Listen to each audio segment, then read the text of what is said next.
Well guys, here is a brand new Victoria 2 After Action Report from a game that's been on the Divergences of Darkness mod. I've actually did an AR report as Bengal back in January for this mod, and I'm finally back to what I believe was the first country I played on this mod, Qingqui, which is, of course, remember this is alternate history if the English won the 100 Years' War. So in this timeline, China actually colonized the West Coast, like right around here in California and all that.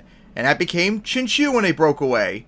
As I've tried them so many times over the last few years when I first played this mod, always usually trying to expand usually out in the Pacific, because I was not strong enough to fight anyone out here, or I would colonize out here until I eventually would come into conflict with the Belgian Confederation and all the other Vinland and all the other countries. They would always have freaking cores on me, which made them very likely attack me, and of course, since I'm not as strong as them usually, they would pretty much obliterate me. So yeah, it took a long time to finally get a game as this. So I colonized all the Americas I could, took over an Indian state up here. I eventually managed to hold off fighting Vinland, and of course I expanded deeply into the Americas, as you could see, or whatever this continent's called in this game. I took away all the colonies out here from whoever they were. And of course I continued to expand here. I took over Hawaii. I expanded a bunch into the Pacific region. I took over parts of Australia. That's not Scandinavia. That's not Mickey. Okay, here it's called something else, but it's Borneo, remember? Moluccas. I took over Southeast Asia. I could have sworn I took over parts of China and all that. I took over parts of the Arabian Peninsula, as you could see. And that looks like was pretty much it.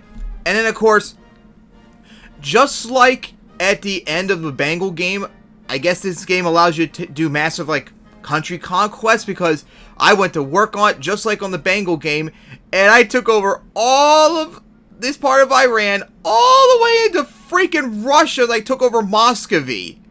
I feel so dirty doing this. This was literally the last 3 years in the game expanding this quickly. It just doesn't feel right doing it, especially when they gave up unrealistically quick, where it wasn't like me playing as the UK and annexing Sikkim. This is more like a country that should give me some sort of resistance first before giving up, but nope, it gave up instantly every time. I feel kind of dirty taking them over, especially when just like that I was struggling to be a great power. Now I'm #1 in the world. Feels really weird, and I think this is my best game too on the Divergence of Darkness mod, which I want to do a playthrough of this one day in the future. I hope to eventually. It was still somewhat of a struggle to do it, because I still have yet to figure out all the combat in this game, and of course, research. Oh god, research is really annoying to catch up on. It's so slow in this mod. I have inconsistent results where sometimes it's really quick, sometimes it's not. So I have yet to figure that out, but it was still nice to finally get this game done. So here is the final results of Qingqui.